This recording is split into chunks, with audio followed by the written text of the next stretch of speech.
Hello, welcome back. Today we'll address the topic of stress at work. In Japan, stress-related deaths from overworking have become so common that they actually have their own name, Karoshi. Unfortunately, this is becoming more and more commonplace here in the West as well, as people find themselves overwhelmed with the sheer amount that they feel they have to do just to keep up, let alone get ahead. Let me tell you about myself. About 10 years ago, I was one of these people. I was working as hard as I could in an effort to get ahead, and I was continually getting burned out on stress. My body would get ill, and with all the time that I wound up having to take off to recover, I realized that pushing myself so hard was a false economy. Even though I got a lot done in my bursts of busy activity, each time I got ill, I'd lose most of the ground I'd gained during the periods of forced recovery. So I decided to take more holidays in order to improve my health. However, I'd fill all my time reading books related to work and going through papers that needed looking at and wouldn't really relax at all. I was working just as hard as before, only in a nicer location. When I began to take a closer look at why it was that I found it so hard to relax, I realized that it was because I was so driven that I didn't want to lose out on any opportunity to get more done. I felt like I was in a race with the rest of the world to succeed. It finally dawned on me that unless I decided to do something completely different, there would never be an end to it.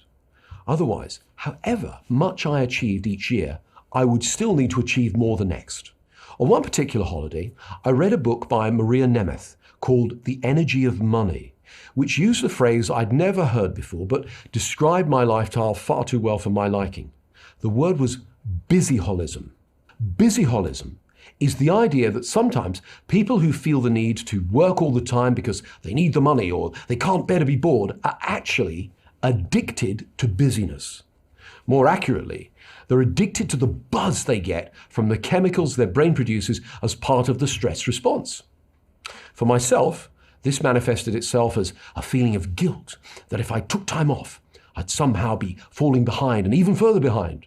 Even though I knew rationally that this wasn't true, I also knew that if I didn't find some way to get around that feeling of guilt, my body would collapse with exhaustion. I found the answer in an interview I was listening to with sports psychologist Jim Lower, who worked with many of the top athletes of the day. In describing the nature of stress in sport, or at home and in the workplace, Lower explained that if you want to be a peak performer in any area of your life, you have to find ways to renew your energy, physically, emotionally, mentally, and spiritually. Our body's energy systems work best when we turn them up as brightly as we can and then turn them off again. The metaphor Lower used was this: life is not a marathon, it's a series of sprints. This is the principle of oscillation. Periods of energy expenditure followed by periods of energy recovery. In order to be fully engaged with life at times when it matters most, we need to be able to switch into recovery mode and give ourselves enough downtime to recharge our system and return to whatever it is we're doing even stronger and more focused than before. By alternating between periods of intense activity and periods of gentle activity and rest, you can develop your strength and stamina and become more engaged with life. Once I understood the importance of incorporating quality recovery time into my schedule, I began to spend more of my time on holiday just relaxing. I'd lie on the beach each day and feel the warmth of the sun on my body, vividly imagining each muscle relaxing from the top of my head all the way down to the tips of my toes. Even after I returned home, I'd continue to practice this same technique. But this time, I'd simply vividly imagine myself sunbathing on an exotic beach. Given that the human nervous system doesn't differentiate between real and vividly imagined events, each time I took myself through that experience, it felt as though I was still on holiday. And as far as my nervous system was concerned, I was. The more relaxed I became, the better I felt, and the more efficient I became at work. As I introduced more and more recovery time into my routine, I was able to get more done in less time, and I was able to let go of my addiction to busyness more and more. So here's what you can do.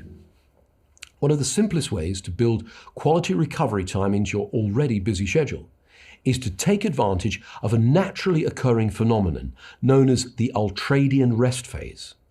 Recent research has shown that the mind and body have their own pattern of rest and alertness, with one predominant cycle that occurs approximately every 90 minutes. This is when the body stops externally oriented behavior and takes about 15 minutes to relax and replenish its energy. These are the moments in the day when you find your mind starting to wander, and a sweet, soft feeling of relaxation begins to fill your body.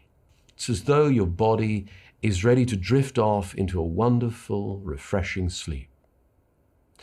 Unfortunately, many people instantly override this message from their body by choking down a double espresso and trying even harder to concentrate on whatever it is that they're doing. After a while, they establish a pattern of overriding their body's natural rhythm, and the natural feeling of relaxation becomes less and less often. The good news is that all you need to do to bring it back is to allow yourself to take advantage of it when it does occur. Until the end of this week, here's what I want you to do. At least twice a day, when you find yourself daydreaming and a feeling of comfort starting in your body, go with it and allow yourself to relax deeply for no less than 5 minutes and no more than 20 minutes. You'll awake feeling refreshed and with better concentration afterwards. It simply involves thinking about a particular area of your body and then telling yourself to relax in a soothing tone of voice. Take the time to go through each part of your body, slowly giving yourself time to really feel the tension releasing from that part of your body as you go. Only do it when you can safely relax completely. Let's do it now.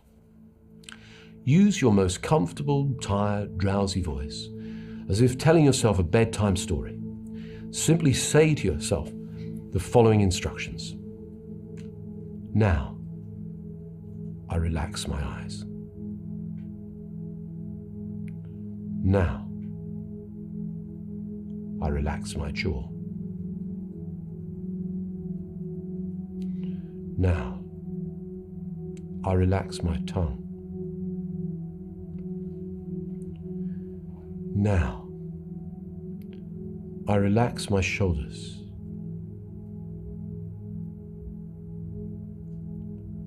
Now, I relax my arms.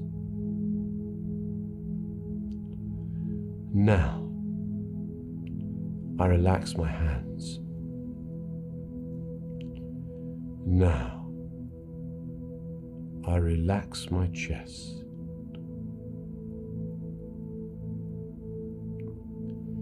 Now, I relax my stomach. Now, I relax my thighs.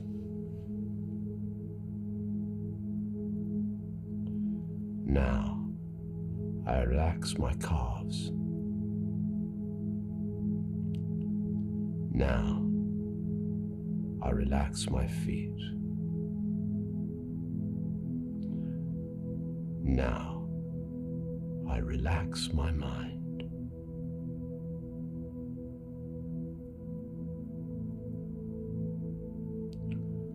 Pause for a little while to notice the feelings, and then, if you wish, repeat it.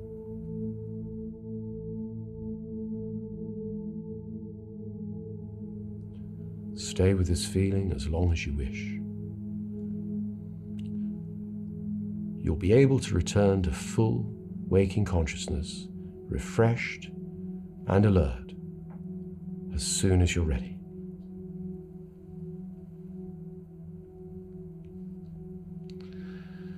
That's right. You might want a nice stretch and a yawn as you awaken, refreshed, relaxed and alert.